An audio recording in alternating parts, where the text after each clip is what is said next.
So this is the the amphitheater that I'm talking about, the open air theater.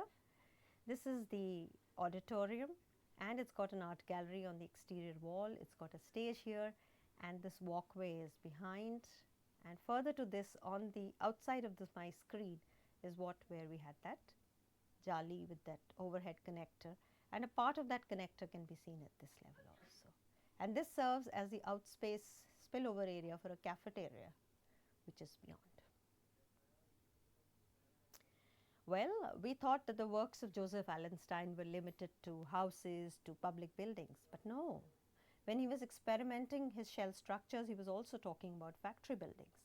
And the famous Escorts Faridabad factory is actually credited to Joseph Allen Stein.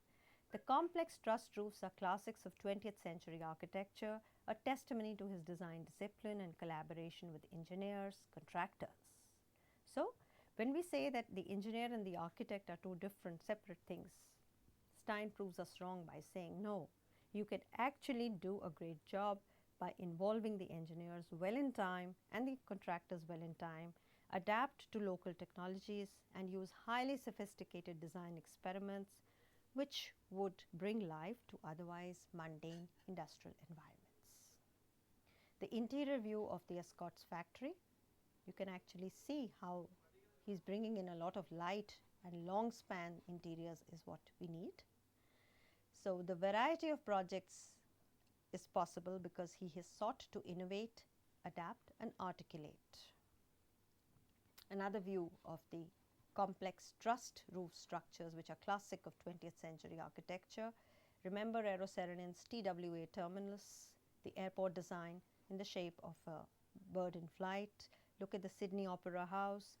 Look at all these different buildings. Look at Eric Mendelssohn's projects. Look at Alvar Aalto's work, and you would know. Look at Richard Neutra. You would know how important it was to link engineering to architecture. In Delhi, the Trade Fair complex was almost the last of the series of trussed roof classics that Stein realized. And the hallmark, the final, the grand finale of Joseph Allen Stein is the India Habitat Center at New Delhi. Inspired by the work of modernist architect Richard Neutra and others, Stein has been described as building in the garden. We've seen it, using the wider natural landscape to inspire appropriate structures made from local materials. He characterized his modern approach as modern regionalism. So, though he was modern in his approach, he was extremely contemporary, addressing the issue, the function, the need at the given point of time. He was also looking at regionalism. He was looking at what he could borrow from the existing landscape, what he could borrow from the existing lifestyle, and how he could infuse this modern with the regional, with the locale, and actually create an architecture which would belong to that place. That is something which we need to learn from Stein. And this can be seen as the precursor of today's achingly trendy landscape urbanism movement. Right now, everybody is talking about green city, eco-city, sustainable environment. But actually, this is something that architects and planners have been doing for a very long time. It's just that we need to go back to nature to understand how nature works, and most of our problems will find solutions from within the natural systems. What you see here is the forecourt of the India Habitat Center, which is basically a place where comes from the word habitat, which means man's natural space, the ecology of man. And it comprises the offices of a number of corporate places like HUDCO, like Human Settlements Management, the Center for Environment, the Council of Architecture, a number of auditoria, the Stein Auditorium, a lot of conference rooms, basically to bring in a lot of culture, a lot of people here as corporate citizens of the country, and to provide them a common platform.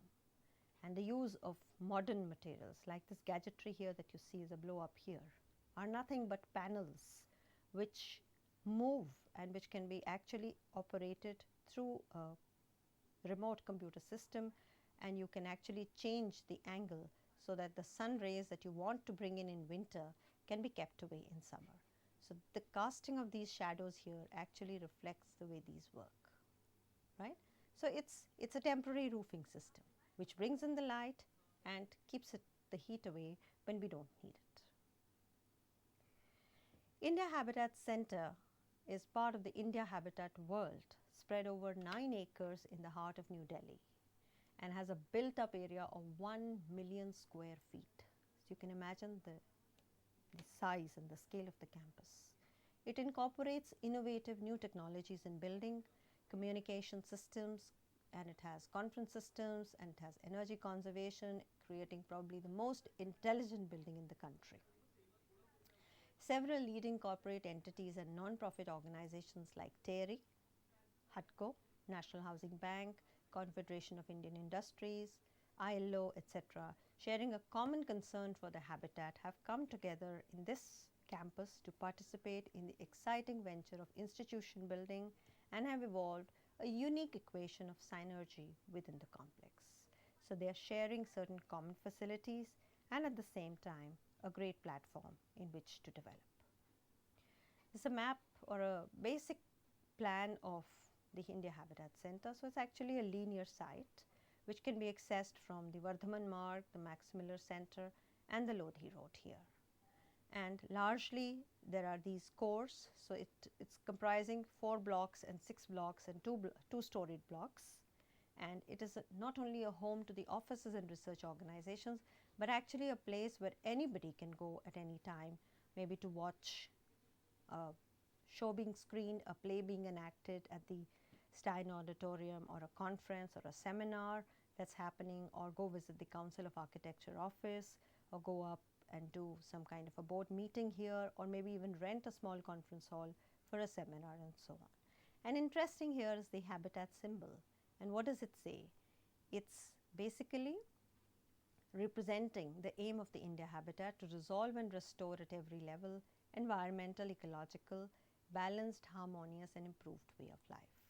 So this is the way we feel that it's a contribution not just to the building typology, but also to the way the buildings must work in a given environment. Another view of the Habitat Center is representative of ecology by design.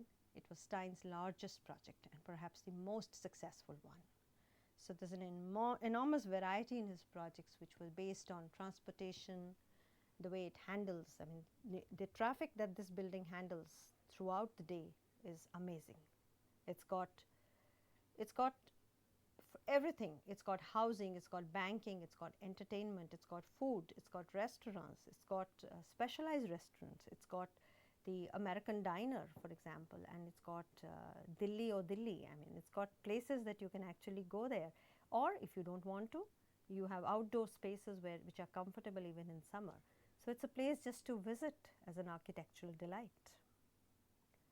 That's the view from the road. So you can actually see the cores which are here, which contain all the services, the lifts, the stairwells, the commodities that are needed to service a building. And you have this wonderful green landscape here, the vertical gardens that he's always talking about, because Stein feels that the building on the upper floors restricts the people from being in connection with the landscape.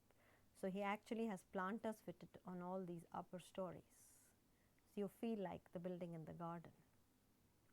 But he's a man driven by humanitarian and environmental passion, working on cooperative, low-cost social housing in California, taking up his work in Calcutta and later Delhi, exhilarating the idealism and socialist enthusiasm of India as it emerged from a century of colonial British rule. So it's also a precursor of our freedom, of our independence. The idea of vertical gardens that I mentioned, both there in Triveni, all these are serving as planters. These are also planters. You can actually see the greenery along the building. So vertical gardens have been created here. Well, as a tribute to Joseph Allen Stein today, we will talk at the last slide about Building in the Garden, the architecture of Joseph Allen Stein in India and California.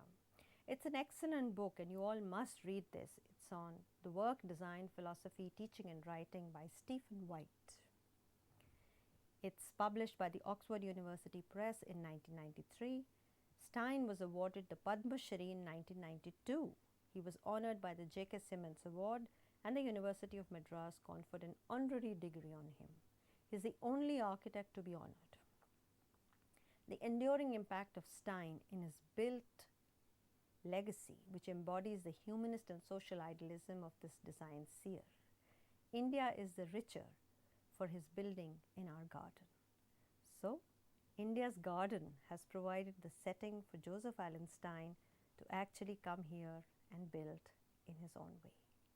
And I think this is today a befitting tribute to the person, to the great architect who's made Steinabad probably the 11th city of Delhi. Thank you.